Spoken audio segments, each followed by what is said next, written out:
Assalamualaikum warahmatullahi wabarakatuh. Alhamdulillah wassalatu wassalamu ala Rasulillah wa ala alihi wa sahbihi wa mawalah wa la hawla wa la quwata illa billahi wa ba'du. Dalam sebuah hadis dari Abi Hurairah radhiyallahu an, Nabi sallallahu alaihi wasallam mengatakan, badiru bil a'mali sab'an, bersegeralah kalian melakukan amalan-amalan saleh sebelum datang 7 perkara. Apa 7 perkara itu? Kata Nabi sallallahu alaihi wasallam, hal tantadhiruna illa faqran munsiya. Apakah kalian menunggu untuk tidak beramal sampai datang kefakiran yang menyibukkan kita beramal? Au ghinan mutghiyah, ataupun kekayaan yang melupakan dan melampaui batas sehingga jauh daripada beramal.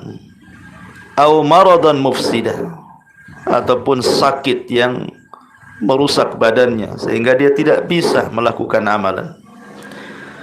Au haraman mufannida, ataupun pikun, sudah tidak ingat lagi apa-apa. Au mautan mujhiza, ataupun kematian yang mendadak. Awid dajjal, ataupun dajjal, fasyarru ghaibin yuntadhar, dan dajjal adalah seburuk-buruk perkara gaib yang ditunggu. Awis sa'ah was sa'atu adha wa amar, ataukah harus menunggu terjadi kiamat, dan kiamat itu sungguh amat buruk dan menakutkan. Hadis ini adalah hadis yang luar biasa memberikan nasihat kepada kita, karena Nabi sallallahu alaihi wasallam mengingatkan tentang fase-fase kenapa orang malas untuk melakukan amal saleh.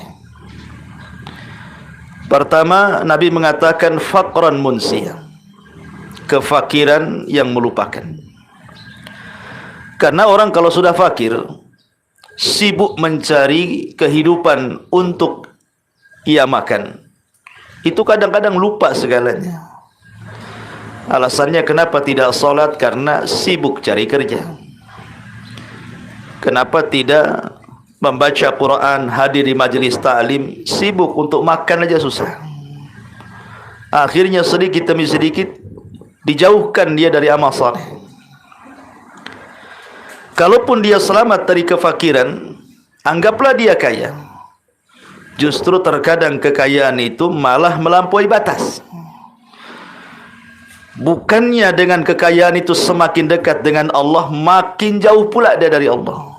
Berapa banyak orang-orang kaya justru tidak pernah datang ke masjid, datang ke majelis taklim, baca Quran, berzikir dan yang lainnya, karena sibuk mengurus bisnisnya kan. Ditambah-tambah kemudian alat maksiat ada pada dia.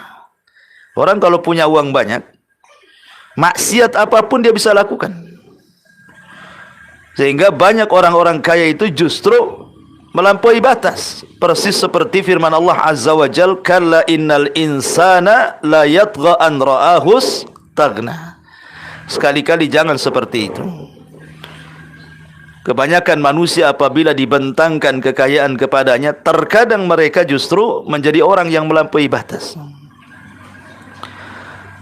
Ataupun mungkin dia kaya dan tidak melampaui batas, kemudian jatuh pula yang ketiganya, maradan mufsida, dia pun sakit. Orangnya baik, orangnya soleh, tapi sakit terduduk, setruk, di kursi roda saja. Macam mana mau datang ke masjid juga tidak bisa, datang ke pengajian juga nggak bisa. Kadang-kadang setruknya itu sampai tidak bisa bicara. Mau baca Quran gimana? Orangnya baik kan itu. Atau boleh jadi dia selamat, dia tidak fakir, dia kaya, dia tidak setruk, Tetapi kata Rasulullah sallallahu alaihi wasallam, au haraman mufannida, boleh jadi dia pikun. Kalau sudah pikun, apa yang mau diamalkan coba? Pikun. Ya. Atau mungkin dia selamat dari pikun, tapi belum tentu selamat dari au mautan mujhiza, atau kematian mendadak. Sebelum beramal tahu-tahu ditabrak, tahu-tahu jantung.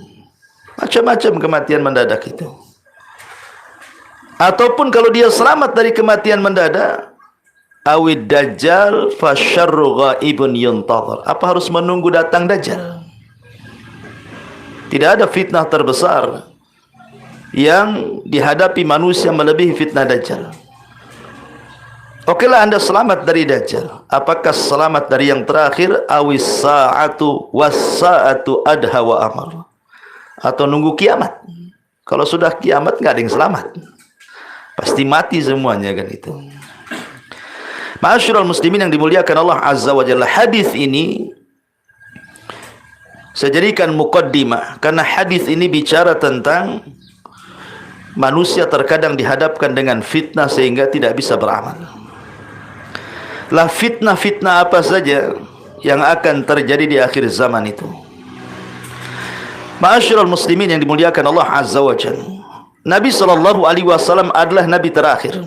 Artinya tidak ada nabi setelah Nabi sallallahu alaihi wasallam, dan itu berdasarkan sabdanya, la nabiyya ba'di, tidak ada nabi sepeninggalku. Kalau seandainya Nabi Muhammad sallallahu alaihi wasallam adalah akhirul anbiya wal mursalin, berarti umatnya juga adalah akhirul umam. Berarti umatnya juga akhir umat lagi. Tidak ada umat lagi selain umat Islam. Karena sudah tidak ada nabi sepeninggal Rasul, berarti tidak ada umat lagi selain umat Rasul. Maknanya kalau umat Rasul umat terakhir, nabinya nabi terakhir, berarti kiamat sudah dekat. Makanya kenapa kemudian salah satu tanda yang pertama kali dari tanda-tanda kiamat kecil adalah diutusnya nabi. Itu sudah tanda kiamat itu. Rasul mengatakan saya dan kiamat itu seperti dua jari, saking dekatnya. Ma'asyiral muslimin yang dimuliakan Allah Azza wa Jalla, kita bagi pembahasan menjadi dua pembahasan. Pertama, kita akan membahas tentang tanda-tanda kiamat, alamat kecil. Yang kedua baru kita cerita tanda-tanda alamat kiamat besar. Adapun tanda-tanda alamat kiamat kecil kita bagi menjadi 4. Pertama, tanda-tanda kiamat alamat kecil yang sudah terjadi dan tidak akan terulang.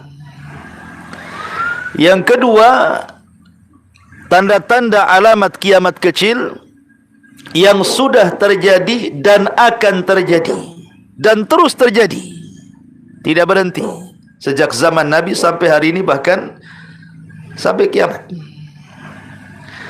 Kemudian yang ketiga, tanda-tanda alamat kecil belum terjadi, belum terjadi dan akan terjadi dan pasti terjadi. Dan itu sebelum datang tanda-tanda alamat kiamat besar.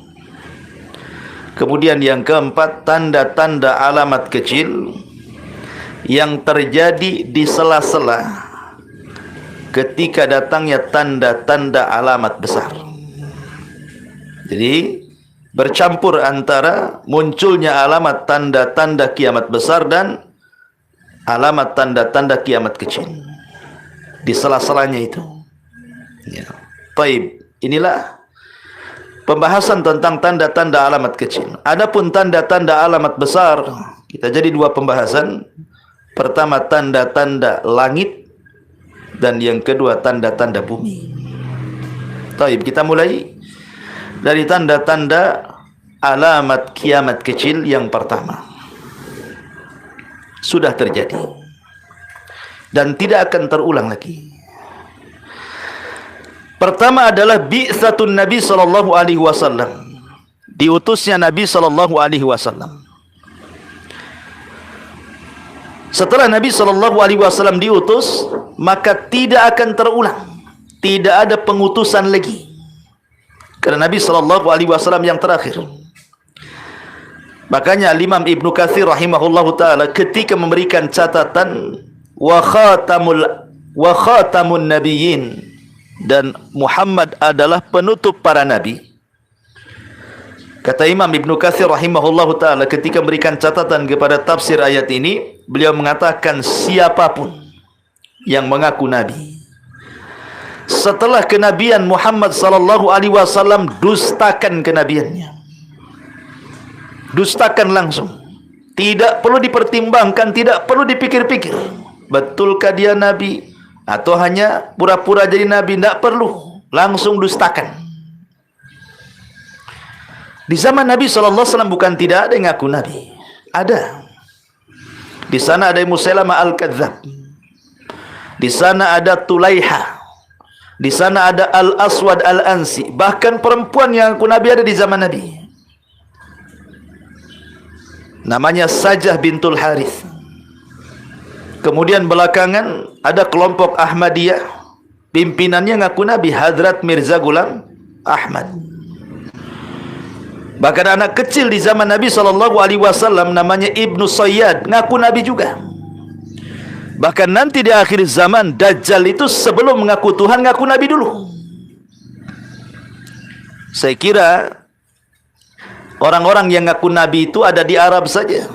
Rupanya di Indonesia ada juga yang ngaku nabi. Ingat di Jawa Barat ada namanya Cecep Solihin, ngaku nabi, Nabi Cecep pula.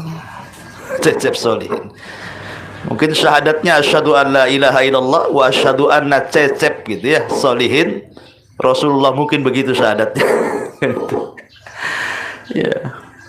Saya dengar sudah taubat, alhamdulillah. Sebelumnya ada namanya Ahmad Musaddiq.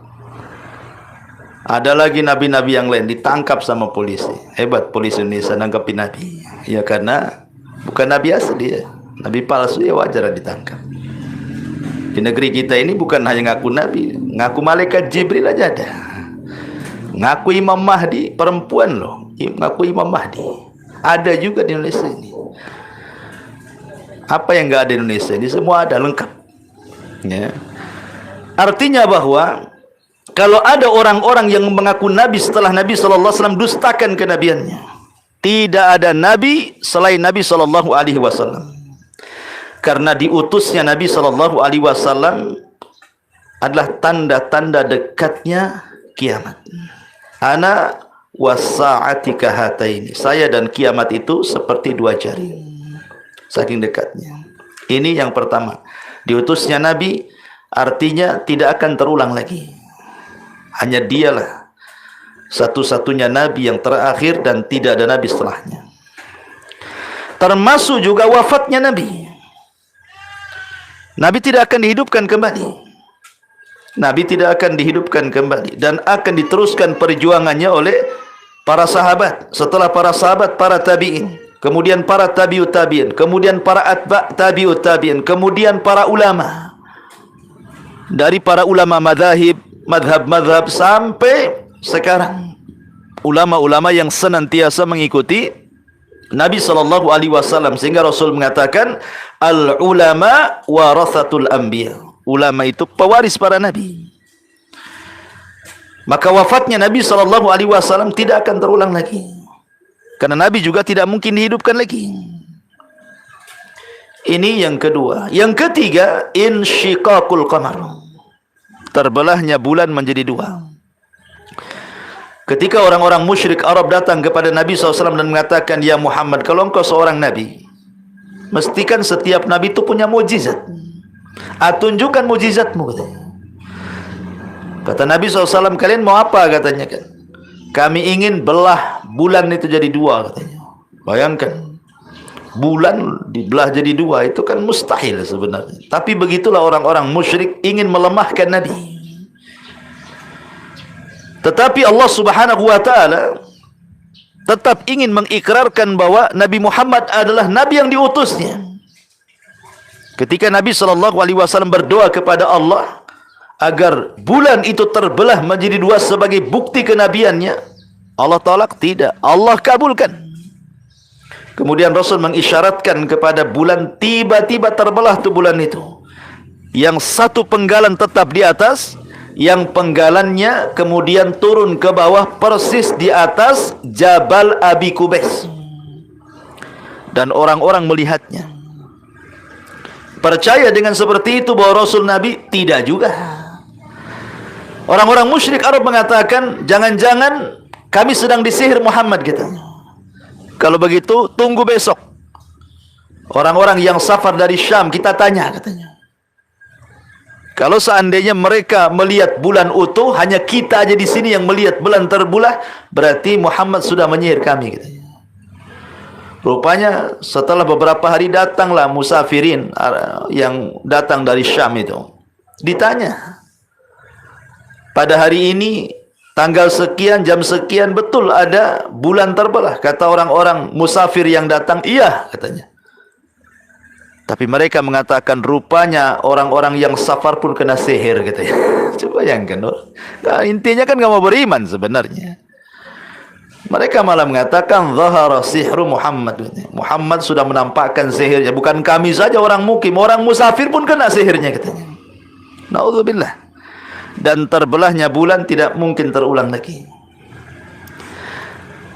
Sehingga Allah Subhanahu wa taala mengatakan iqtarabatis sa'atu wan syaqqal qamar. Telah dekat kiamat ketika bulan terbelah menjadi dua. Kemudian yang ketiga, kiradus sahabatil kiram radhiyallahu anhum. Dengan meninggalnya semua sahabat Nabi. Maka ini juga tanda-tanda kiamat. Karena Nabi SAW pernah mengatakan bahwa sahabat-sahabatku adalah pengaman bagi umatku. Ketika sahabat itu sudah meninggal semuanya, pasti akan terjadi masalah dengan umatku. Dan sahabat sudah tidak lagi hidup. Dan tidak akan terulang lagi masa-masa keemasan itu. Kemudian juga diantaranya adalah Fathu Baitul Maqdis. Dibebaskannya Baitul Maqdis. Dan ini pernah terjadi di zaman Umar bin Khattab radhiyallahu anhu. Kemudian di zaman Salahuddin Al-Ayyubi. Dan tidak terulang sampai hari ini, kecuali nanti di akhir zaman ketika datang pasukan Al-Mahdil Muntadhar, baru mampu menguasai Baitul Maqdis lagi. Kemudian juga yang tidak akan terjadi adalah fitnahnya yang disebutkan oleh Nabi SAW, peperangan di zaman para sahabat seperti perang Jamal, perang Siffin. Itu juga tanda-tanda dari tanda-tanda alamat kiamat. Baik, ma'asyiral muslimin yang dimuliakan Allah Azza wa Jalla, ini contoh-contoh saja kiamat atau tanda-tanda alamat kiamat yang sudah terjadi dan tidak akan terulang lagi. Sekarang pembahasan yang kedua, tanda-tanda alamat kiamat yang sudah terjadi dan akan terjadi dan terus terjadi. Istimrar, terus-terusan. Ya. Seperti umpamanya diaul amanati wa raf'uha minal qulub. Kata para ulama, hilangnya amanah dan diangkatnya dari hati-hati manusia. Kejujuran di zaman dulu sudah langka, apalagi di zaman sekarang, apalagi di masa depan. Kejujuran itu. Makanya di zaman Umar bin Khattab radhiyallahu anhu, ingat kisah yang sering saya kisahkan, bagaimana ketika dia malam-malam keluar kemudian melihat ada satu tenda, kok tidak dipadamkan lampunya, padahal itu lampu negara. Akhirnya kemudian Umar pun mendekati tenda itu. Rupanya ada percakapan seorang wanita tua dengan putrinya.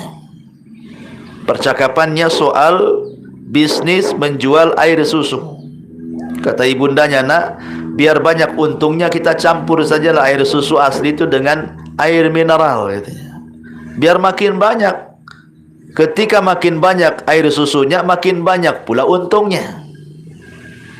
Lihat, di zaman itu orang yang tidak jujur sudah ada. Ya. Tetapi anak perempuannya mengatakan, jangan bu, Amirul Mukminin melarang loh, tidak boleh. Kata ibunya, kan Amirul Mukminin tidak tahu katanya. Padahal Umar ada di luar gitu yang mendengarkan. Maka anak putrinya mengatakan, wahai ibunda, walaupun Amirul Mukminin tidak tahu, tapi Umar itu punya Rabb, dan Rabb dia adalah Rabb kita. Pasti dia tahu kelakuan kita. Akhirnya ibundanya tobat gitu ya, dinasihati anak putrinya. Tapi dari sini menunjukkan bahwa amanah itu sudah mulai tercabut kan gitu. Walaupun mungkin dilakukan tidak banyak orang, 1-2 di zaman itu kan. Tetapi semakin jauh dari zaman Rasul, zaman para sahabat, zaman salafun saleh, maka amanah itu semakin hilang. Makanya di zaman sekarang sulit sekali kita ini mendapatkan orang-orang yang jujur itu. Jangankan lagi sekelas pejabat gitu ya, sekelas kasir warung saja susah gitu ya. Karena saya pengalaman juga kuliner gitu ya. Cari kasir saja ya, sampai ke tukang-tukang dapurnya korupsi. Memang tidak banyak korupsinya, belanja mungkin ambil 1.000-2.000 perak gitu. Tapi ada juga gitu kan, hilang juga uang yang kecil itu. Itu tingkat warung tuh. Gimana pula tingkat RT, RW, lurah, camat sampai ke atas ya, jangan tanya lah kan. Jadi ma'asyiral muslimin yang dimuliakan Allah Azza wa Jalla, ini kejujuran amanah sudah hilang. Yang lebih parahnya lagi, Rasul mengatakan akan terjadi dari hilangnya amanah ini tentang salahnya orang mengukur orang. Di mana orang-orang yang berkhianat dianggap amanah, di mana orang-orang yang amanah dianggap khianat. Seperti Nabi SAW mengatakan, kalian akan melalui tahun-tahun penuh dengan khada'at, penuh dengan tipu daya. Kemudian Rasul SAW menjelaskan apa itu zaman-zaman penuh dengan tipu daya itu. Kata Nabi SAW, yusaddaku fiha al-kha'in wa yukadzabu fiha as-sadiq, katanya. Di mana orang-orang jujur dianggap khianat dan para pengkhianat dianggap jujur. Para pengkhianat dianggap jujur. Kenapa? Karena di zaman sekarang ini orang cenderung lebih mengedepankan pencitraan saja, bukan hakikatnya. Ma'asyiral muslimin yang dimuliakan Allah Azza wa Jalla, hilangnya amanah itu, hilangnya kejujuran itu sudah ada sejak zaman dulu, bahkan hari ini lebih parah, boleh jadi masa depan jauh lebih parah lagi. Ini tanda-tanda kiamat kecil yang sudah terjadi dan akan terjadi dan terus terjadi. Kemudian yang kedua, sabda Nabi SAW ketika malaikat Jibril bertanya soal tanda-tanda kiamat. Ketika Jibril bertanya tentang kapan kiamat, kan Rasul tidak bisa jawab, karena bukan wewenang Rasul menjawab kapan kiamat. Jangankan Rasul, Jibril pun tidak tahu kapan kiamat. Karena kapan terjadinya kiamat itu hak mutlak, pengetahuannya ada pada Allah Subhanahu wa taala. Jangan pernah mengarang kapan kiamat, enggak akan bisa. Dan gak akan pernah tahu. Tapi kalau tanda-tandanya, memang Nabi SAW menjelaskannya. Makanya Jibril ketika berbicara soal tanda-tanda kiamat, maka Nabi SAW mengatakan salah satunya adalah antalidal amatu rabbataha wa antaral khufatal uratal alata ri'a asyah yatatawaluna fil bunyan. Kata Nabi SAW, apabila seorang budak melahirkan tuannya, ada yang memberikan penjelasan secara hakikatnya, ada yang memberikan penjelasan secara kinayah. Bagi yang menjelaskan kalimat ini secara hakikatnya, maknanya bahwa nanti akan terjadi huru peperangan sehingga banyak perbudakan kembali. Artinya akan terulang kembali masa-masa perbudakan itu. Nanti di akhir zaman tentunya kan itu. Kemudian akhirnya budak-budak itu digauli oleh tuan-tuannya, melahirkan anak. Secara otomatis nasabnya kepada tuannya, merdeka dia kan. Tapi ibunya tetap budak. Ibunya melayani anaknya jadinya. Ini yang mentafsirkan di bawah hakikatnya. Tapi yang mentafsirkan bahwa ini kinayah, mana di akhir zaman itu akan banyak orang-orang yang durhaka kepada orang tuanya. Makanya wajar 4 belas abad yang silam Rasul sampai mengatakan la'anallah man la'ana walidayhi. Allah melaknat orang-orang yang melaknat kedua orang tuanya. Sahabat heran karena di zaman itu tidak ada orang yang melaknat orang tua. Makanya sahabat heran, masa ada Rasul anak melaknat orang tua? Ya wajar sahabat ngomong begitu, karena di zaman itu orang tua dihormati masalahnya kan. Kata Nabi SAW, ya engkau melaknat orang tua orang, kemudian anaknya tidak terima, akhirnya melaknat orang tua kalian. Artinya melaknat orang tua ghairu mubashir, tanpa secara langsung, tapi lewat orang. Itu di zaman dulu. Tapi di zaman sekarang bukan kita melaknat orang tua orang kemudian anaknya tak terima, melaknat orang tua kita. Kita yang melaknat orang tua kita kalau sekarang. Sebatas melaknat tidak. Di zaman sekarang ini bukannya sebatas melaknat anak kepada orang tua, sampai membunuh, naudzubillah. Gak percaya, lihatlah di medsos itu. Ada saja kasus-kasus anak membunuh orang tuanya gara-gara warisan, bahkan gara-gara tidak diberikan sepeda motor gitu ya. Di berita itu sampai dibunuh orang tuanya. Bahkan gara-gara orang tua mengambil harta anaknya, dianggap hutang sama anaknya, sampai dikasuskan di pengadilan. Ada juga tuh. Jadi sekarang ini luar biasa durhaka anak kepada orang tua itu, nggak kebayang kita. Ya tentu bagi kita orang-orang yang ngaji itu udah nggak kebayang. Kalau orang-orang awam ya biasalah seperti itu, mencaci, memaki, malah memasukkan anaknya di panti jompo itu masih mendingan tuh. Kalau dimasukkan di panti jompo kan ada yang ngerawat kan.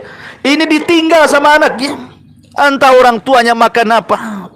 Kadang-kadang jadi gelandangan, kadang-kadang hidup di lampu merah, kadang-kadang tidur di trotoar. Bukan tak punya anak, mereka punya anak tuh. Tapi anaknya kemana pertanyaannya kan? Masa orang tuanya dibuang kayak gitu?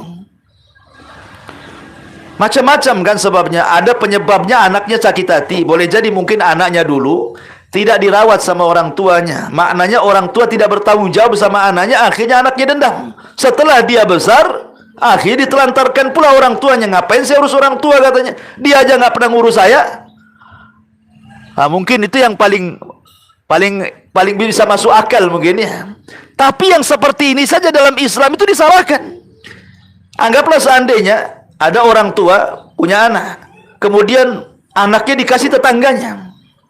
Setelah besar dikasih tahu tuh sama ibu angkatnya, bapakmu itu si anu, sakit hati. Akhirnya tidak mau, ngapain saya berbuat baik sama orang tua. Bayi-bayi saja dia tidak merawat, dikasihkan pula si ke tetangga katanya. Apakah kemudian boleh anak dendam kepada orang tua akhirnya berlaku yang sama? Tidak boleh. Dalam Islam tidak boleh. Karena berbuat baik kepada orang tua itu bukan sistem barter. Bukan kalau dia baik sama saya baik sama dia. Dia jahat sama saya jahat sama dia. Bukan begitu.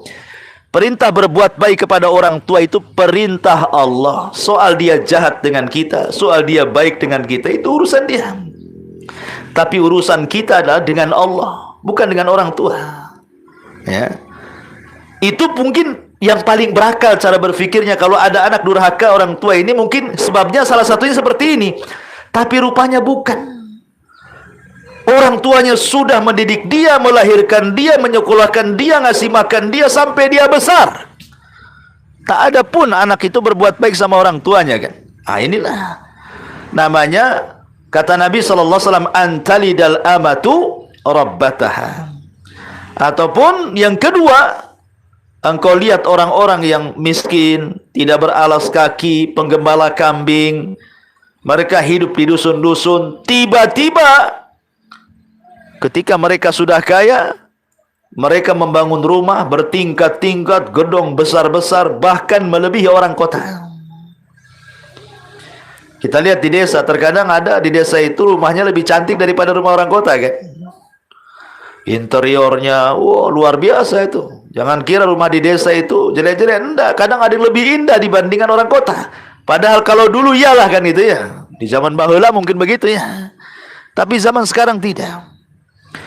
Bukan berarti kemudian tanda-tanda alamat kecil itu semuanya jelek, tidak.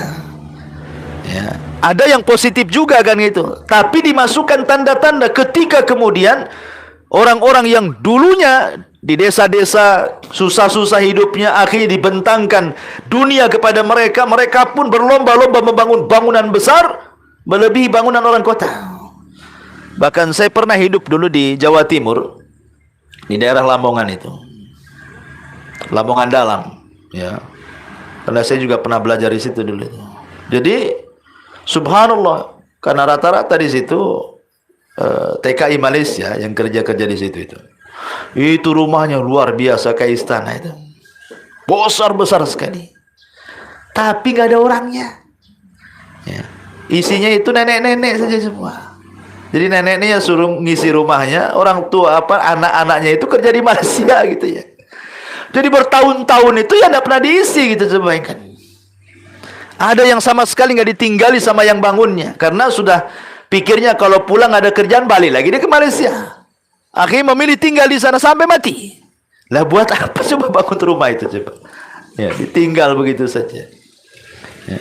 Ma'asyiral muslimin yang dimuliakan Allah Subhanahu wa taala, intinya bahwa di sini di antara tanda-tanda Nabi, tanda-tanda kiamat yang disabdakan Nabi SAW ketika orang miskin kaya akhirnya membangun bangunan yang luar biasa. Ya tidak ada masalah sebenarnya, selama dia memberikan hak harta, artinya keluarkan zakatnya, keluarkan sedekahnya, kan itu.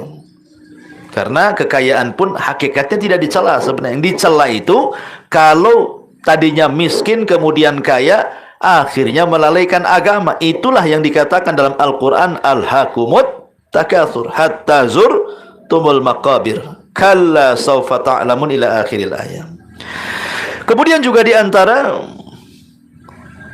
tanda-tanda kiamat yang akan terus berlangsung adalah duhurun nisa al-kasiyatil ariyat.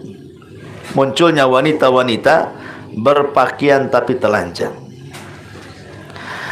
Ketika para ulama menjelaskan tentang ayat wala tabarrujna tabarrujal jahiliyatil ula, janganlah kalian berdandan seperti dandanan ala jahiliyah. Saya pernah membaca sebagian tafsir para ulama, seperti apa sih dandanan jahiliyah itu? Rupanya dandanan jahiliyah itu, orang jahiliyah itu, mereka menggunakan kalung di kaki, ya, kalung di kaki, dan ada suara kalau melangkah. Kemudian sebagian rambutnya tidak ditutup hijab, jadi nampaklah depannya itu, rambutnya nampak, tapi sebagiannya ditutup, ya. Kemudian juga tidak menampakkan aurat seperti yang sekarang. Hanya itu saja, mereka menggunakan anting-anting ataupun anting-anting di kaki, kalau ngelangkah itu ada suaranya gitu ya. Kemudian rambutnya kelihatan separuh, tapi badannya tetap menggunakan pakaian. Sekarang kita kiaskan dengan di zaman sekarang, coba. Lebih jahiliyah mana dibandingkan orang jahiliyah tuh? Saya kira sekarang jauh lebih jahiliyah dibanding orang jahiliyah. Wanita-wanita yang tidak beragama itu, orang-orang awam tuh, lihat mereka udah tidak pakai jilbab, kan itu ya. Kemudian aurat ditebar, kemudian juga pakaian transparan, sempit, sobek-sobek sana sini gitu kan. Sekarang kalau dipikir ya, ketika Allah mengatakan wala tabarujna tabarujal jahiliyatil ula, jangan seperti tabaruj berdandan seperti orang jahiliyah. Rupanya di zaman sekarang jauh lebih jahiliyah dibanding orang jahiliyah kan. Nah, itu kan luar biasa tuh. Orang-orang jahiliyah berdandan aja kan seperti itu gitu. Orang sekarang jauh lebih parah lagi. Bahkan dengan adanya medsos ini, naudzubillah, hanya untuk konten tuh kadang-kadang dia rela loh membongkar auratnya sendiri, kemudian dipajang di medsos supaya viral, dikenal. Ini dosa jariah ini. Maka siapapun yang menonton Anda ketika Anda ingin viral, berarti dosanya akan ditanggung dia tuh. Berapa banyak orang yang akhirnya melakukan dosa gara-gara konten yang Anda berikan tuh. Ini kan zaman fitnah ini. Lah, orang-orang yang seperti ini akan terus ada. Bahkan boleh jadi masa depan lebih parah lagi. Ya. Sekarang aja sudah parah gitu ya, apalagi masa depan. Nah, ini juga zuhurun nisa al-kasiyatil ariyat. Kemudian juga ittiba sananal umamil madiyah, mengikuti sunnah-sunnah umat-umat terdahulu. Nabi SAW pernah mengatakan, la tattabi'anna sanana man kana qablakum shibran bi shibrin wa dhira'an bi dhira'in hatta law dakhalu juhra dhabbin la dakhaltum. Kalian umat Islam akan mengikuti tata cara umat sebelum kalian, sejengkal demi sejengkal, sehasta demi sehasta. Andai kata umat sebelum kalian itu masuk ke lubang biawak padang pasir yang berkelok sekalipun jalannya, maka kita akan ikut di belakangnya. Kemudian sahabat mengatakan, apa yang anda maksud itu orang Yahudi dan Nasrani wahai Rasul? Kata Rasul, kalau bukan mereka siapa lagi? Artinya umat Islam itu sedikit demi sedikit akan mengikuti tata cara orang Yahudi dan Nasrani, dan sudah terbukti. Lihat anak-anak muda di zaman sekarang kan, kalau kita tanya kepada mereka sejarah nabinya, mereka tidak tahu sejarah Nabi. Jangan cerita sejarah sahabat, makin tidak tahu lagi. Sejarah Nabi aja nggak tahu.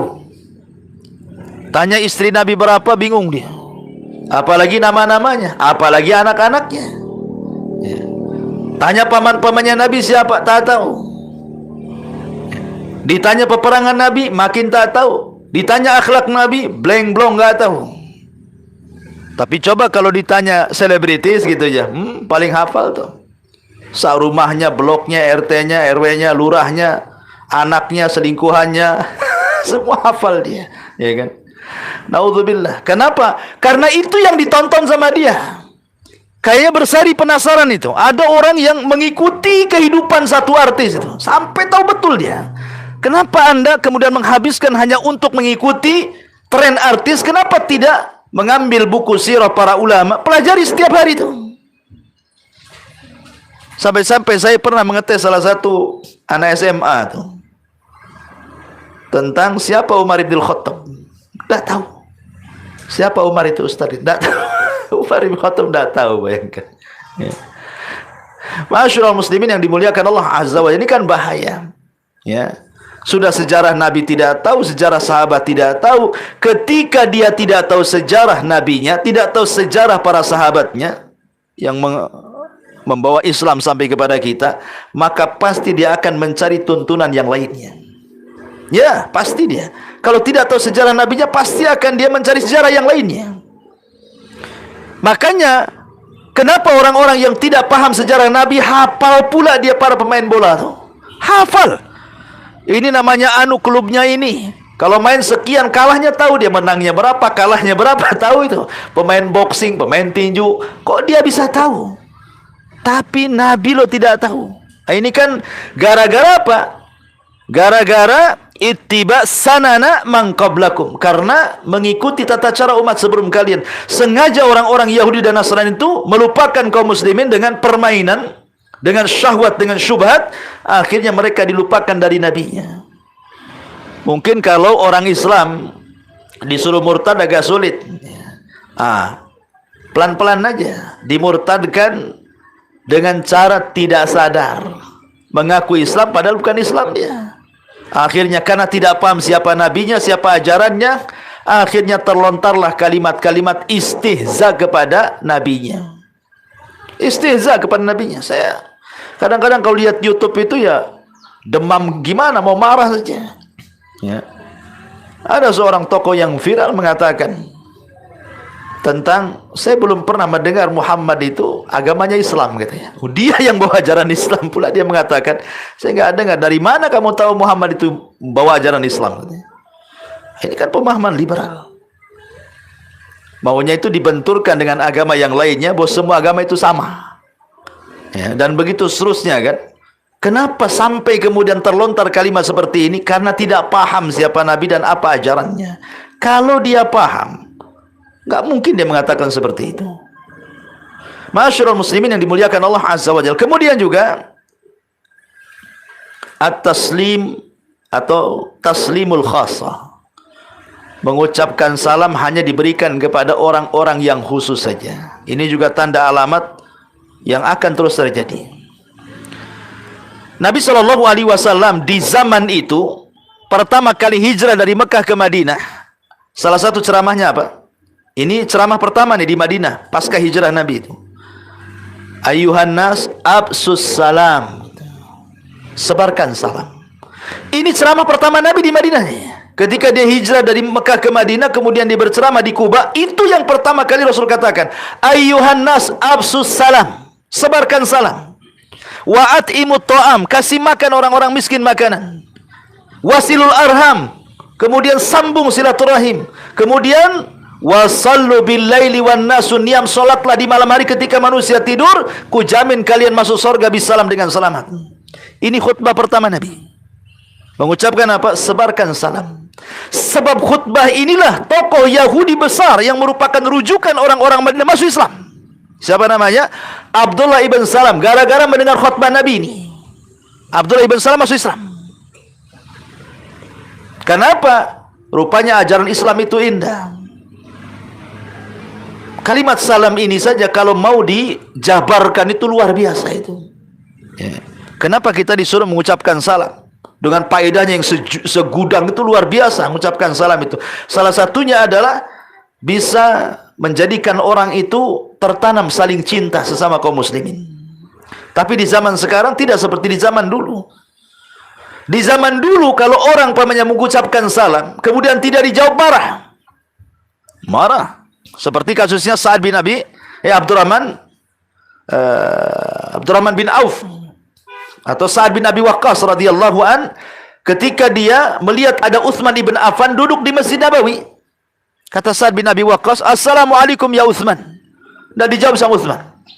Assalamualaikum ya Utsman, tidak dijawab 3 kali. Sa'ad bin Abi Waqqas mengatakan Assalamualaikum ya Utsman. Marah dia.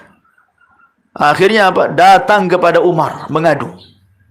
Wahai Amirul Mukminin, karena ketika itu khalifah, saya ketemu dengan Utsman di Masjid Nabawi. Kuucapkan salam tak dijawab. Ada apa dengan dia? Katanya. Karena orang yang tidak menjawab salam itu pasti ada masalah kan gitu. Kenapa tidak menjawab salam? Jadi dipanggillah Utsman oleh Umar dan dikatakan, "Hei Utsman, kenapa kau tidak jawab salamnya Sa'ad bin Abi Waqqas itu?" Kata Utsman, "Saya tidak tahu."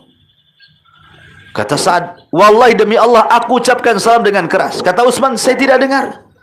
Ya. Sampai kemudian saling berdebat. Utsman mengingkari, "Saya tidak dengar." "Kalau saya dengar saya jawablah," katanya. Kata Sa'ad bin mengatakan, "Akulah mengucapkan dengan keras, masa tak dengar?" katanya. Akhirnya saling berdebat. Akhirnya Umar coba menengahi dan merayu, "Wahai Utsman, Sa'ad sudah mengucapkan salam, kenapa kau tak jawab?" Akhirnya Utsman pun, "Oh boleh jadi saya tadi tidak dengar itu karena saya melamun," katanya.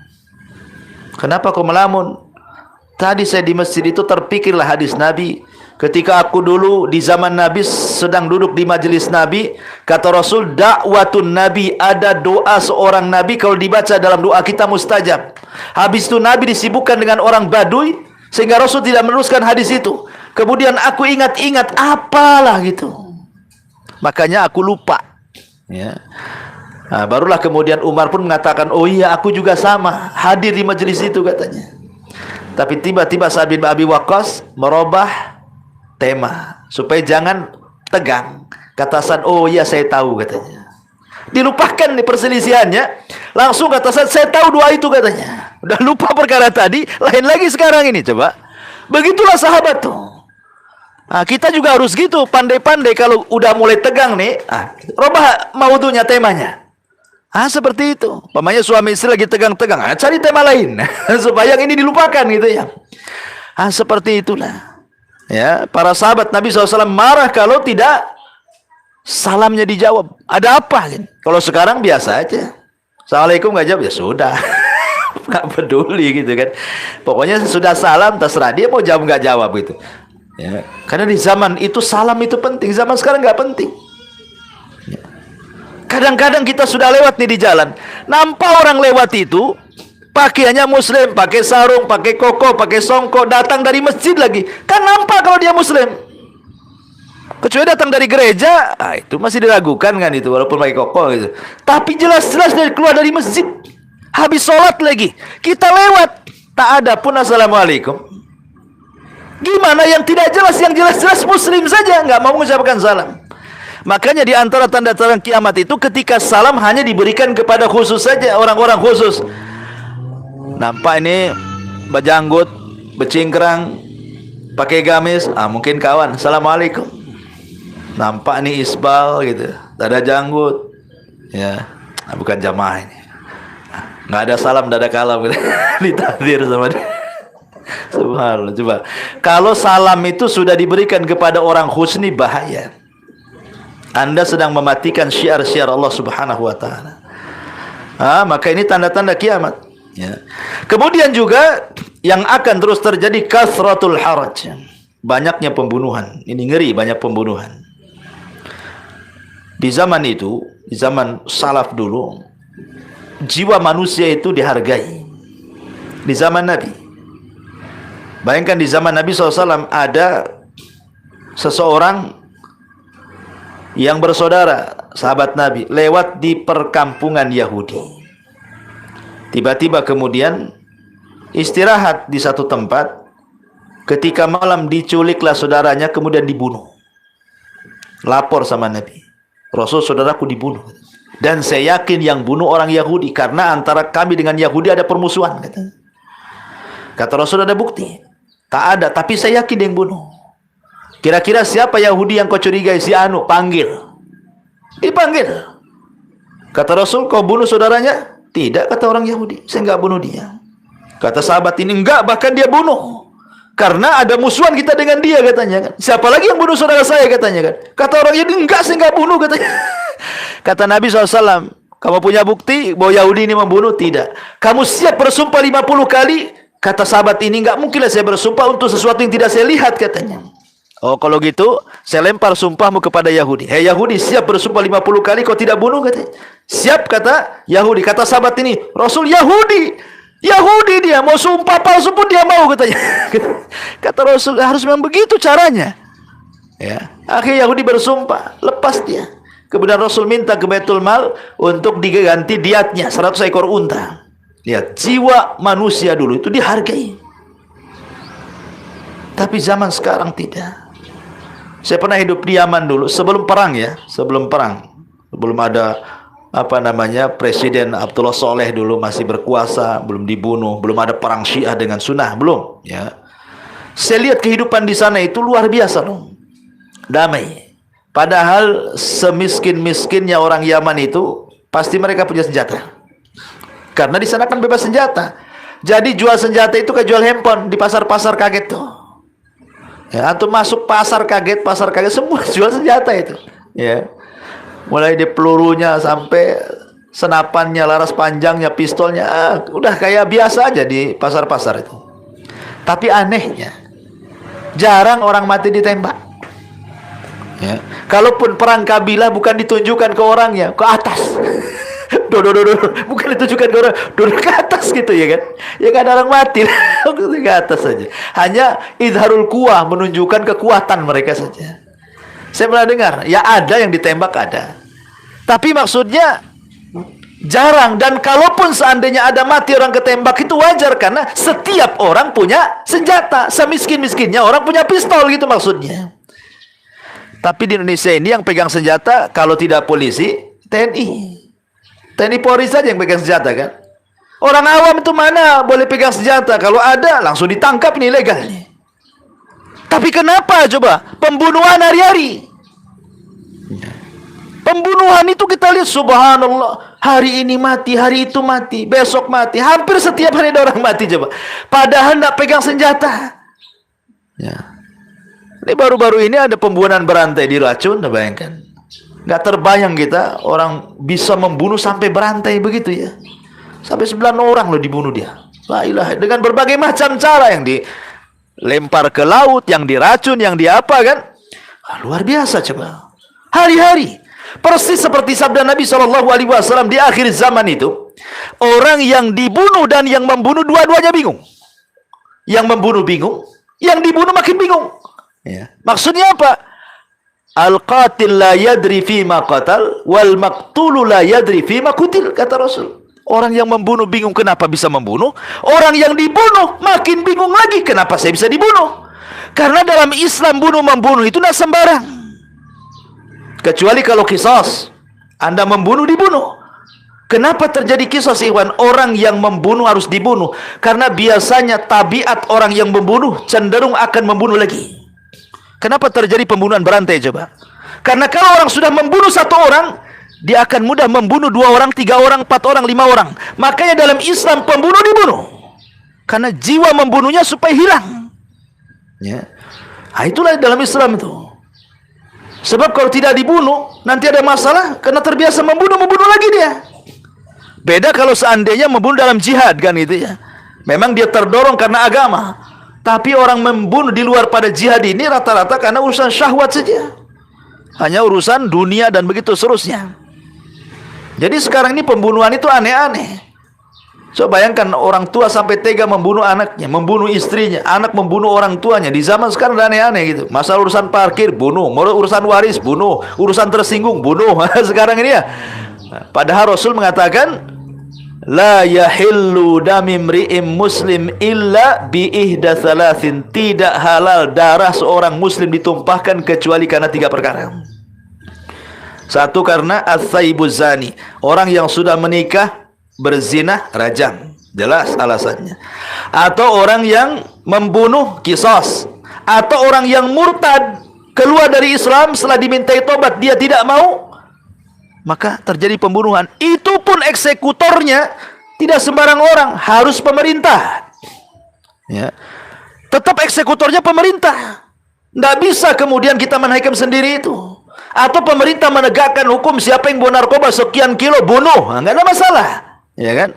Tapi kalau di luar daripada itu, tidak boleh kita ini saling bunuh-bunuhan. Karena dalam Islam jiwa manusia itu terjaga. Makanya di sini di antara tanda-tanda akhir zaman adalah ketika banyaknya pembunuhan. Ya, kalau kita rinci satu-satu terlampau lebar ya. Kita singkatkan saja. Kemudian syahadatuz zur, orang yang bersaksi dengan saksi palsu, seperti yang banyak di persidangan lah biasanya kan. Sampai saksi-saksi itu bisa dibayar. Berani sumpah pula dia. Kalau di pengadilan itu kan disumpah dengan Quran kalau dia muslim kan. Berani loh disumpah dengan Al-Quran. Demi bayaran. Di zaman sekarang ini. Bahkan bukan hanya saksinya, sahakim-hakimnya kalau dia tidak jujur.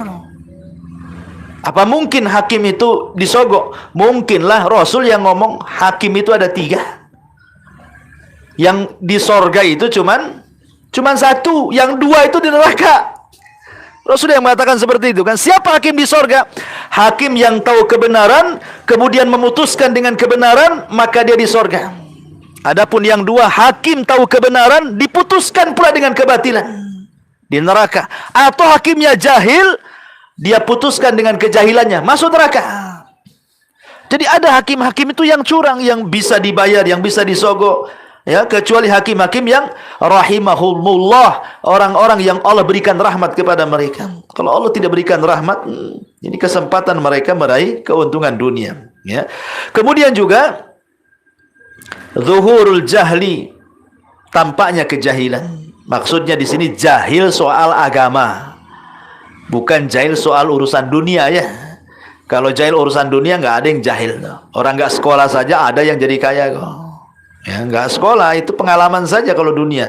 Tapi agama ini harus dipelajari, tidak bisa. Nggak ada istilah ilmu laduni.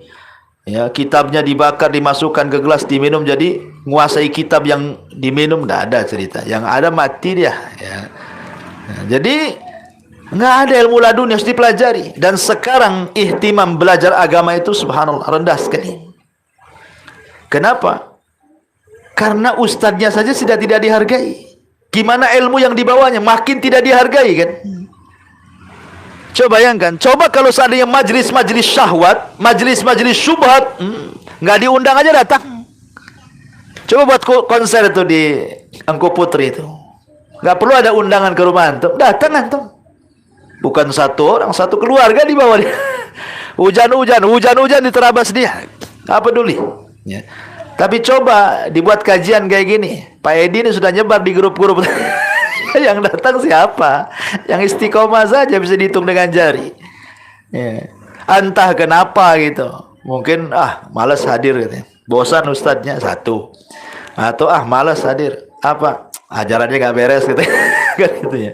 Macam-macam orang itu kan nggak mau datang ya. Ah, sibuk ya. Masih mending saya cari kerja katanya kan. Kalau saya ngaji tak dapat duit hari ini. Macam-macam alasan itu. Memang setan itu memang luar biasa kalau sudah ngerantai kaki untuk jalan ke pengajian itu. Karena kalau sudah ilmu sudah tidak dihargai, ustadznya pun sudah tidak dihargai. Macam mana orang ini akan belajar agama? Akhirnya apa? Jahil murakkab. Ya. Ada yang sudah dapat hidayah bertahun-tahun. Bertahun-tahun sudah senior lah, harusnya jadi ustadz tuh. Mungkin 20 tahun yang silam dia dapat hidayah. Harusnya kalau terus ngaji, pintar harusnya dia jadi ustadz lah kan itu ya. Ya, tapi nggak dimanfaatkan hidayahnya itu. Dia hanya jiping, ngaji kuping, itu pun sekali-kali saja. Nah, nanti ngaku senioritas pula. Ah, saya sudah senior 20 tahun, malas lah katanya. Biar junior-junior aja yang hadir katanya. Coba bayangkan. Sekelas Umar bin Khattab loh. Siapa yang tidak kenal Umar bin Khattab? Bawa lembaran Taurat, Rasul marah. Hei Umar, ngapain kau bawa lembaran Taurat? Buang. Kau ragu-ragu dengan Islamnya? Amutahawikun anta biya Abdul Khattab. Kau sudah bingung. Aku tinggalkan Islam terang benerang, malamnya seperti siangnya. Tidak ada yang tersesat kecuali dia binasa, kata Rasul. Akhirnya dibuang sama Umar. Apa syahidnya? Nabi mengkhawatirkan agama Umar gara-gara memegang lembaran Taurat. Padahal Rasul yang mengatakan kebenaran itu yajri ala lisani wa qalbi, berjalan di lisan dan hatinya Umar. Bahkan kalau dia berpapasan dengan setan-setannya yang ngacir, bukan dia yang ngacir. Tapi Rasul masih mengkhawatirkan agamanya. Coba, apalagi kita lah, siapa kita yang hari-hari dihadapkan dengan handphone yang isinya syubhat dengan syahwat. Ya Taurat di situ, ya Injil di situ, ya Zabur di situ, ya ajaran teroris di situ, ajaran sesatnya di situ, ada semua. Ustaz-ustaz yang benar, ustaz-ustaz yang salah, semua ada di handphone sekarang ini. Coba kalau Nabi khawatir dengan agama Umar, hidup di zaman sekarang, kata Nabi sudah nggak usah pakai handphone. Jadul pun tak boleh, mungkin begitu ya. Tapi orang sekarang nggak pernah khawatir kepada ajarannya, merasa dia sudah kokoh akidahnya karena sudah senior, sudah lama kan. Ya, kalau seandainya ada kartu itu mungkin tengok, tahun saya masuk kena dapat hidayah ini ada ini, saya punya kartu nama. Ya, Ma'asyiral muslimin yang dimuliakan Allah Azza wa Jalla. Ini sekali lagi karena tersebarnya kejahilan dan diangkatnya ilmu. Bagaimana cara diangkatnya ilmu? Dengan diwafatkannya para ulama. Kata Nabi SAW, kalau ada orang kaya mati, besok ada yang lebih kaya lagi. Kalau hari ini presiden meninggal nih, wakilnya langsung naik jadi presiden. Kalau ada menteri ngundurin diri, langsung ada itu penggantinya. Bahkan ada yang dipecat untuk diganti menteri lain, kan itu ya. Artinya kalau urusan dunia itu paling gampang cari penggantinya. Bahkan kadang-kadang pengganti lebih hebat daripada yang sebelumnya. Itu kalau urusan dunia. Tapi kalau urusan agama, kata Nabi SAW, mautul alim musibatun la tujbar. Kematian orang alim itu musibah yang tidak bisa digantikan. Siapa yang bisa menggantikan Imam Syafi'i? Setelah meninggal tidak ada Imam Syafi'i kedua. Siapa yang bisa menggantikan Imam Ahmad, Imam Malik, Abu Hanifah? Setelah mereka meninggal, nggak ada lagi Imam Ahmad, Imam Malik, Imam Abu Hanifah setelahnya. Siapa? Ulama-ulama kita sudah meninggal. Syalbani meninggal. Siapa yang bisa menggantikan dia? Nggak ada. Ya. Justru penggantinya di bawah dia kemampuan pengetahuannya kan. Begitu ilmu itu. Semakin jauh dari masa Nabi itu semakin berkurang. Tapi kalau orang kaya, makin kaya dia. Pejabat makin lebih hebat lagi, presiden makin lebih hebat lagi. Itu urusan dunia. Tapi kalau urusan agama tidak ada. Penggantinya pasti lebih bodoh dibandingkan penerusnya. Itulah kata Rasulullah, kematian seorang ulama itu musibah yang tidak bisa tergantikan. Karena ketika tersebar kejahilan, hilangnya ilmu atau diangkatnya ilmu, pasti orang akan mengangkat orang-orang jahil menjadi pemimpin, ditanya kemudian menjawab sesat dengan jawaban menyesatkan pula kepada orang yang bertanya. Dan ini sudah zamannya. Kita sayang disayangkan, apalagi kalau sudah Ramadan datang, banyaklah ustaz-ustaz dadakan tuh. Sebelumnya tidak pernah jadi ustaz dia itu. Jadi artis yang ada ya kan? Jadi artis pelawak lagi. Tentu jadi ustad pula kan. Ditanya jawab, mau jawab apa? Yang ada jawabannya ditertawakan orang kan itu. Karena biasa dia ditertawakan orang, sampai jadi ustad pun masih ditertawakan orang gitu ya. Masya Allah. Rasul atau Allah mengatakan, sanulki alaika kaulan thaqila. Saya akan lempar kepadamu perkataan yang sangat berat. Artinya agama ini berat. Tidak sembarang orang bisa bicara kecuali dengan belajar. Kalau hendak jadi ustadz itu sampaikan yang dia tahu saja, jangan lebih daripada kapasitas dia.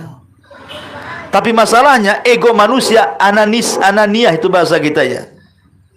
Bahwa kalau orang sudah dianggap dia ustadz, kayaknya malu kalau dia tidak bisa menjawab. Itu yang menjadikan akhirnya semua pertanyaan itu dijawab dia. Seolah-olah dia gudangnya ilmu. Ya. Jangan seperti itu.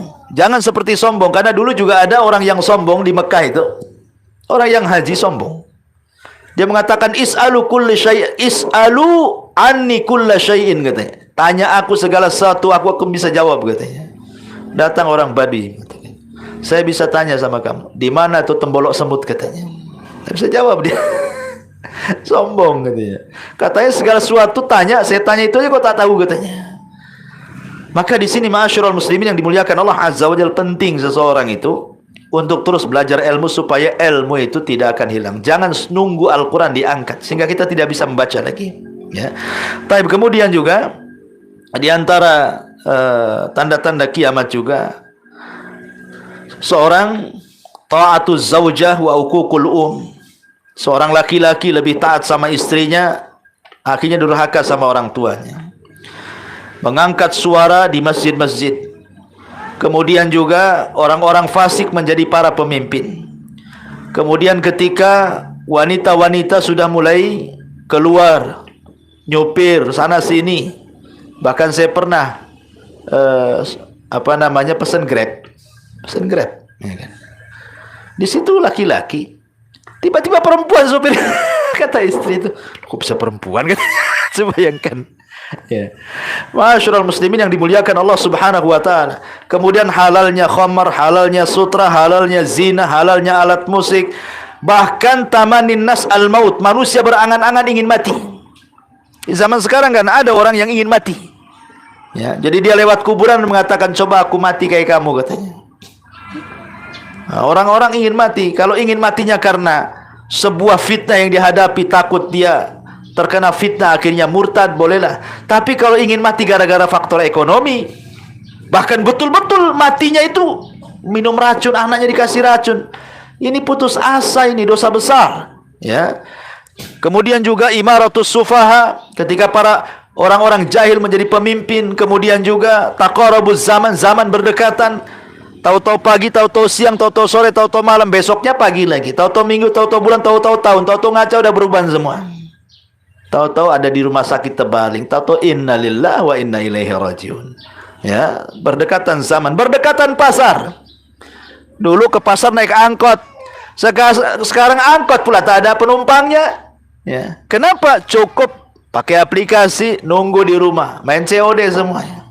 Udah pasarnya udah ada di rumah sekarang. Pesan apa saja ada sekarang. Ya, mau pesan apa? Ada. Sampai pesan pasir pun bisa sekarang. Pesan batu, pesan apa, semua ada di aplikasi kan. Tinggal di rumah, mau bayam, mau sayur, mau Masya Allah ya. Memang betul-betul didekatkan betul pasar itu. Kemudian juga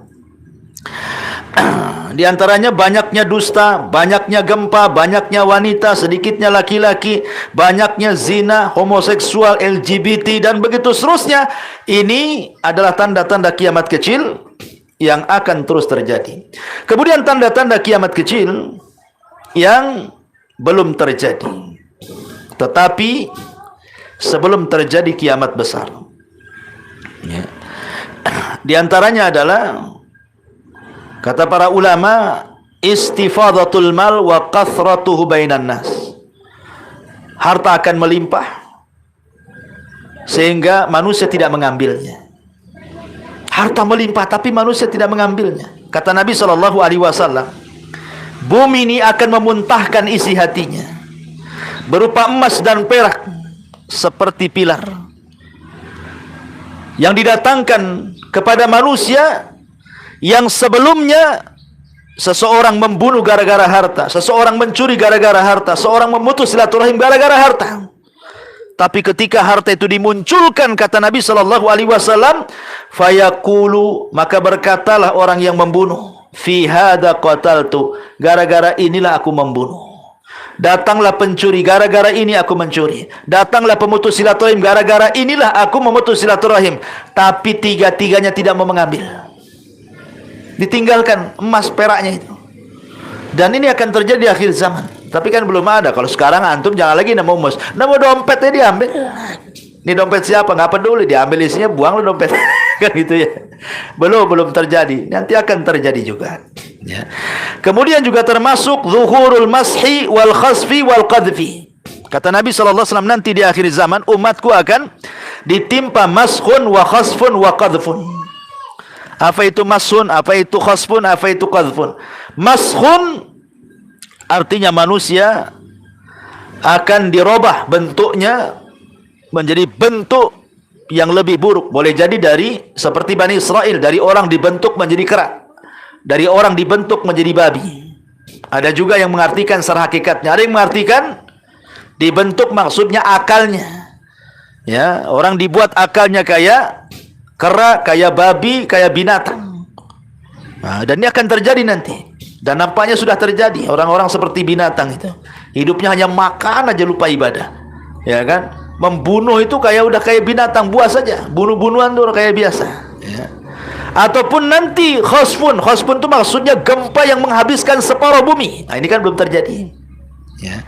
Ataupun qadfun, hujan batu seperti yang pernah dialami oleh kaum Lut, kaum Sodom. Dan ini belum terjadi. Dan akan terjadi. Ya, yang seperti ini akan terjadi. Kemudian juga negeri Arab berubah menjadi surga, hijau di mana-mana. Wallahu alam apakah ini terjadi hari ini, karena kita lihat negeri Saudi sudah mulai hijau kan itu. Apakah ini tanda-tanda? Wallahu alam.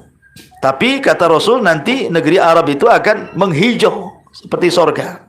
Ya. Kemudian juga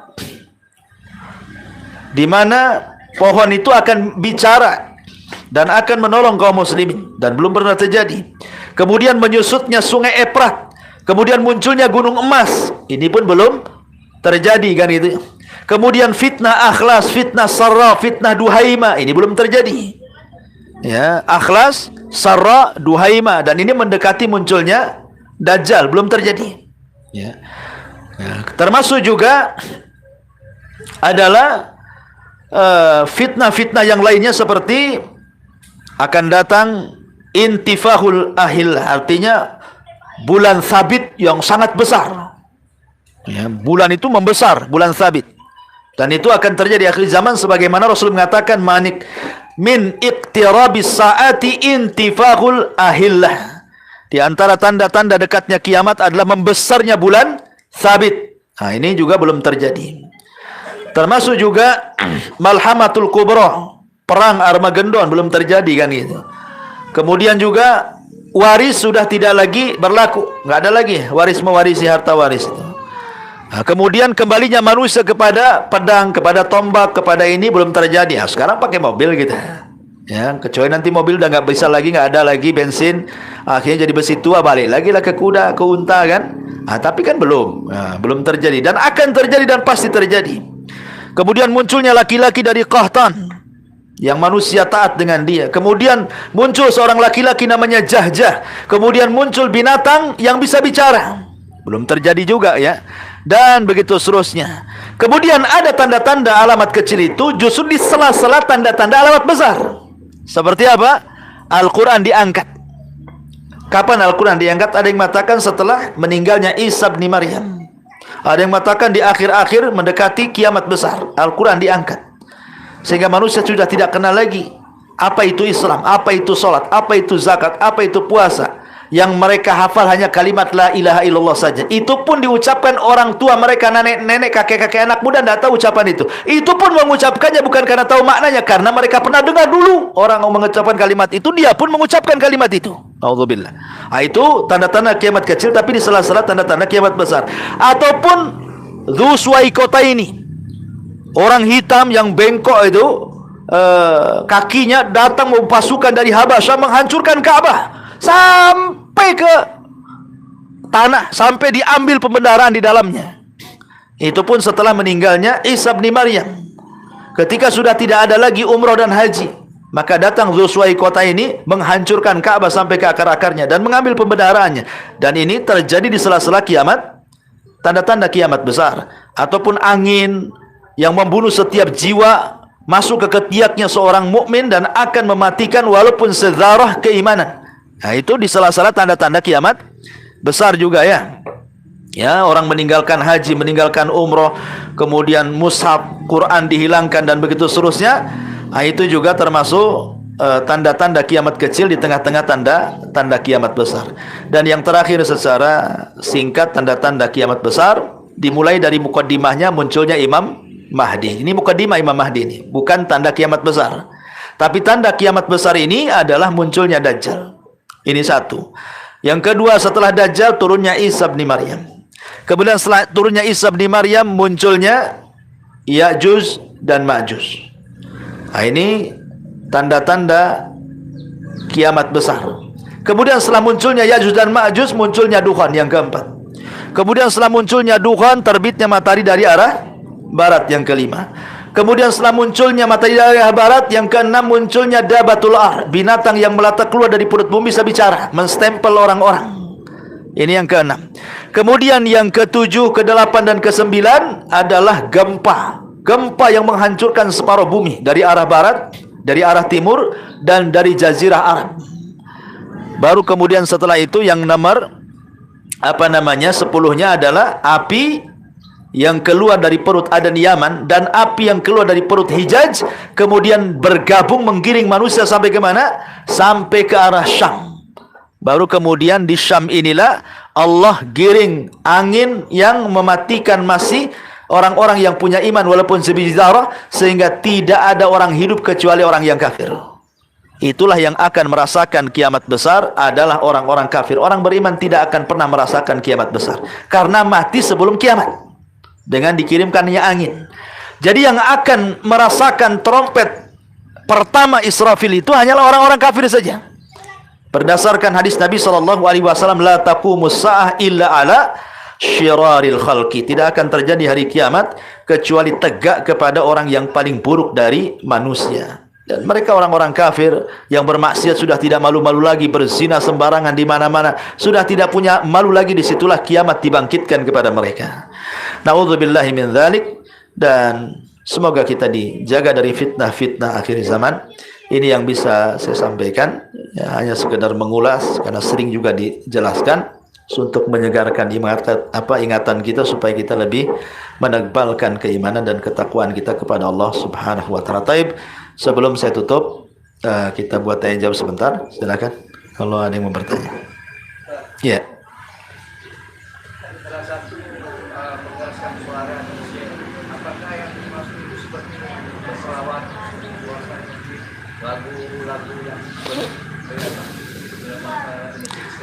Ya, intinya mengeraskan suara di masjid, suara-suara yang tidak disyariatkan untuk disuarakan. Intinya sih. Ya, kalau azan harus dikeraskan, qomat harus dikeraskan. Nah, umpamanya baca seorang imam harus dikeraskan. Memang itu disyariatkan, dikeraskan. Maksudnya yang tidak disyariatkan dikeraskan pula dia. Sangat disayangkan kadang-kadang musik-musik kan gitu ya di masjid itu lebih kencang dibandingkan azannya. Ya, jadi kalau memang tidak ada syariat itu dikeraskan, jangan mengeraskan sesuatu yang tidak disyariatkan untuk dikeraskan dalam masjid itu. Itu maksudnya, karena di akhir zaman seperti itu. Karena di zaman dulu, contoh umpamanya berdekatan masjid, berdekatan menara kan. Di zaman dulu kan masjid nggak ada menaranya, kadang-kadang jauh cari masjid itu kan. Nah, sekarang kan hampir setiap perumahan ada masjid. Ya, nampak ada menara, ada masjid. Kalau dulu kan tidak. Ya, karena meninggikan menara pun termasuk tanda-tanda kiamat juga. Tapi sekali lagi, tidak semua tanda-tanda kiamat itu mesti negatif, maksudnya. Ada juga yang positif gitu ya. Tapi dimasukkan tanda-tanda kiamat. Ya. Termasuk juga Mengeraskan masjid itu ya tadi kadang-kadang mengumumkan barang hilang di masjid. Kan tidak boleh mengumumkan barang hilang di masjid. Bahkan kalau ada orang yang mengumumkan barang hilang dan dia mengatakan hilang di masjid, maka kita katakan semoga nggak ketemu barangnya. Kan gitu doanya. Ya, karena di masjid bukan tempat barang hilang. Ataupun berjualan dalam masjid. Ya, berjualan dalam masjid. Nggak boleh dalam masjid berjualan gitu kan. Jadi ada perkara-perkara tidak boleh dikeraskan di masjid itu. Tapi kalau disyariatkan dikeraskan, azan, qomat, solat-solat yang jahar gitu ya, ya tidak ada masalah. Ya, wallahu a'lam. Ya.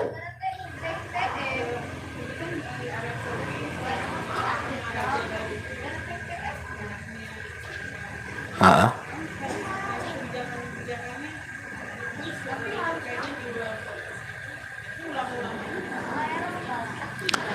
Ya, alhamdulillah. Adapun masalah kebijakan-kebijakan, isu-isu yang dari Saudi bahwa Raja Putra Salman ya, yang sekarang begini begitu, tidak semuanya benar.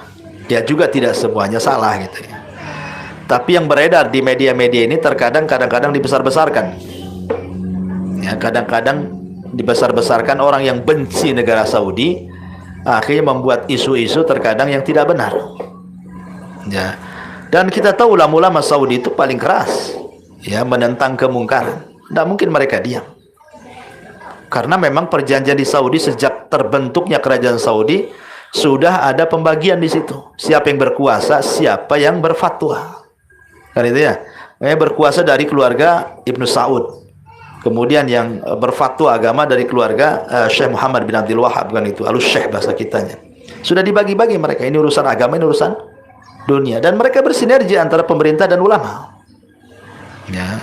Sehingga pemberitaan-pemberitaan itu kadang-kadang yang benci kepada negeri Saudi seperti orang Syiah itu kan benci sekali. Mereka akan mencoreng negara-negara itu.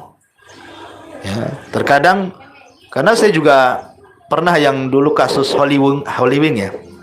Saudi sudah mengadakan Holy Week katanya, dan pemerintah mendukung. Dari mana?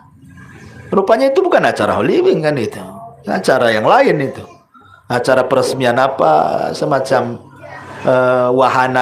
wahana hantu-hantuan kayak kita di sinilah. Akhirnya ketika ada yang liput kemudian cocok-cocokkan dengan acara yang lagi viral kan di dunia barat. Tengok Saudi aja udah kayak barat-barat ini. Nah, kadang-kadang dibuat ya ke zaman sekarang apa sih yang tidak bisa. Kadang-kadang ustadz aja ceramah 1 jam dipotong 1 menit jadi masalah. Potongannya itu jadi masalah. Ya, tidak utuh kan. Makanya hati-hati yang motong-motong video itu. Kadang-kadang hanya untuk fitnah saja. Kadang dipotong itu nanti ditabrakkan dengan ustadz yang lain tuh. Ditabrak-tabrakan nih sesama, lihat sesama orang ini aja gitu katanya. Padahal tidak pernah dia melihat dari awal sampai akhir. Hanya potongannya saja kemudian ditabrakkan. Itu saja terjadi di negeri kita. Apalagi fitnah global gitu ya. Makanya tidak perlulah kita ini harus tabayun dulu. Kita juga nggak bisa mengatakan kok kebijakannya, kita kan tidak paham juga. Dan bukan kapasitas kita mempertanyakan seperti itu kalau hanya melihat media saja. Karena media sekarang kan kebanyakan propagandanya juga bukan orang-orang Islam. Kadang di balik itu orang-orang yang benci kepada Islam. Ya, wallahu a'lam. Ya.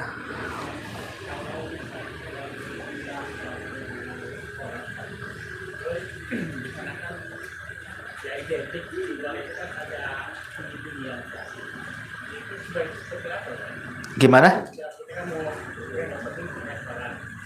Grand opening? Hah?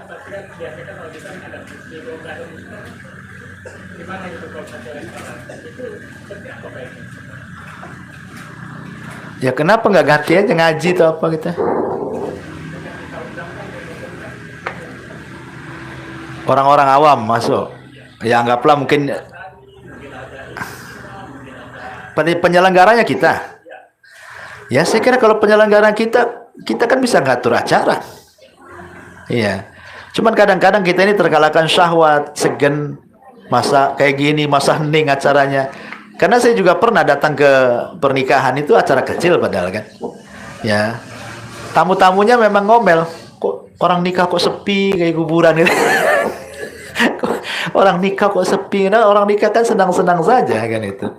Ya saya katakan ya, memang begini orang nikah itu. Jadi saya guyoni lah, biar nggak lama-lama makannya, nanti ngabisin di sini makan juga. Biar cepat makan cepat pulang gitu. Saya guyoni saja kan. Kadang-kadang karena sudah terbawa orang-orang awam yang pakai organ tunggal, kemudian nyewa artis nggak jelas gitu kan. Akhirnya ketika pas kita mau menerapkan yang betul-betul sesuai syari itu, aneh jadinya. Itulah kata Nabi, badal Islam gharib. Awalnya Islam itu asing, wasayaudu gharib, dan akan kembali asing. Jadi kalau kita ini betul-betul mau menerapkan ya, ini nih, kalau walimah itu yang akhwat sebelah sini, yang ikhwan sebelah sini. Karena ada orang awam yang nggak paham, masuk pula ke akhwat orang itu. Ya. Dia masuknya lonong, dia nggak paham kalau sudah jelas-jelas itu khusus akhwat. Karena dia nggak paham kebiasaannya ikhtilat, masuk dia ke ruangan akhwat. Ya kalau nggak dijaga ya mungkin juga masuk di situ loh, disangkanya sama. Nah, karena nggak paham. Jadi kalau antum buat grand opening atau acara apa saja, kadang-kadang kalau nggak dibuat kayak gitu kayaknya ya nggak sah gitu ya. Apalagi yang diundang seperti ini. Ya kalau seandainya kita bisa merubah itu menjadi syar'i, lebih baik lagi. Lebih baik lagi syar'i. Ya nggak usahlah kita buat apa-apa ya dibuat hening saja. Atau kalau memang dibuat acara-acara Islami, jangankan itu, sekelas dunia lah, bola dunia saja, lihat ada ngajinya. Padahal yang diundang itu orang kafir itu di bola dunia. Nah, itu bisa buktinya. Akhirnya dengan sebab itu orang masuk Islam banyak, saya dengar. Mukadimahnya pakai ngaji itu, dilarang bawa alkohol apa macam-macam, bisa buktinya. Itu acara besar loh dunia loh, bola dunia itu. Nah, kita ini acara kecil. Ya. Seandainya bisa dikemas seperti itu, ya lebih baik lagi. Maksudnya ada unsur dakwah di situ. Kalaupun tidak ada unsur dakwah, jangan ada unsur maksiatnya. Minimalnya kalau tidak bisa dakwah, jangan buat maksiat gitu maksudnya. Ya, wallahu alam. Kalau tujuannya ya umpamanya karena opening, baru buka warung dan lain sebagainya, kemudian dimulai dengan kemaksiatan, berarti kan sudah nggak bagus. Membuka sesuatu dengan maksiat kan nggak bagus. Ya nggak akan berkah jadinya kan. Ya, sama dengan kita orang-orang yang nggak sholat itu, kenapa nggak berkah itu? Karena mulai dari buka mata itu udah nggak berkah hidupnya. Meninggalkan sholat subuh itu kan dosa besar. Makanya orang-orang yang nggak sholat itu nggak berkah hidupnya. Karena mulai bangun tidur dia ada maksiat, dosa besar dia lakukan. Sholat subuh ditinggalkan. Nanti siang lagi tak sholat duhur, dosa besar lagi dia lakukan. Nanti asar, dosa besar lagi. Maghrib, dosa besar lagi. Isya, dosa besar. Jadi tidur dan bangun dimulai dengan dosa besar, diakhiri dengan dosa besar. Makanya wajar orang yang sholat, yang meninggalkan sholat itu tidak pernah berkah. Sampai ada seorang, saya cerita itu, ada seorang ibu mengeluh dengan anaknya. Anaknya sudah tua, sudah 50 tahun. Pertama tidak kawin, yang kedua banyak masalah hidupnya. Kemudian bolak-balik masuk prasana kena pecat. Kemudian sekarang dia terkena sakit. Jadi ibunya kasihan anaknya itu asli banyak masalah ini belum selesai masalah itu. Sampai tua tidak kawin-kawin. Jadi ibunya minta fatwa sama Syekh itu, disangka anaknya kena sihir. Ya Syekh, apa anak saya kena sihir ya Syekh? Kata Syekh, kenapa? Anak saya sejari muda tuh, sejak sekolah banyak masalah, masuk tempat kerjanya banyak masalah, sampai dia pun perjodohan banyak masalah, sampai kesehatan sekarang banyak masalah. Dia terduduk sekarang. Ada apa dengan anak saya itu? Saya aja nggak seperti itu, katanya. Apa dia tersihir? Mohonlah diruqyah anak saya, kata ibu nih. Tapi Syekh bertanya, tidak, iya, tidak juga tidak. Bukan bersoalan kena sihir atau tidak. Yang pertama kali ditanya Syekh itu, apakah dia sholat? Itu dulu. Apakah anakmu, putramu sholat? Katanya. Ketika dijawab, nggak pernah sholat, katanya. Dia muslim Syekh, tapi nggak pernah sholat, katanya. Maka Syekh mengatakan boleh jadi banyaknya masalah itu gara-gara dimulai dengan tidak sholat. Kemudian Syekh menjelaskan kenapa. Sholat itu diambil dari kata silah. Silah itu artinya penghubung antara kita dengan Allah. Kalau anak Anda tidak sholat, artinya terputus hubungan dengan Allah. Kalau sudah terputus dengan hubungan dengan Allah, mana mungkin Allah akan menolong anak, memberikan kebaikan. Berkah sudah terputus. Apalagi mulai dari bangun tidur sampai tidur dimulai dengan laknat, diakhiri dengan laknat. Dimulai dengan laknat karena tidak sholat subuh, diakhiri pula dengan laknat tidak sholat isya. Kan gitu ya. Awal dan akhir laknat. Meninggalkan sholat wajib, dosa besar. Gimana akan berkah anakmu katanya? Coba suruh dia sholat, kata syaitan. Nah, lihat. Jadi janganlah kita ini mengawali sesuatu dengan mengundang laknat Allah gitu maksudnya. Kalau bisa sesuatu kita mulai itu dengan rahmat. Ya, nggak apa-apa. Terkadang kalau dunia bisnis itu mungkin untung tak banyak, tapi kan berkah. Dibandingkan untung banyak nggak berkah, apa juga kan gitu. Kita ini nggak lama juga hidup.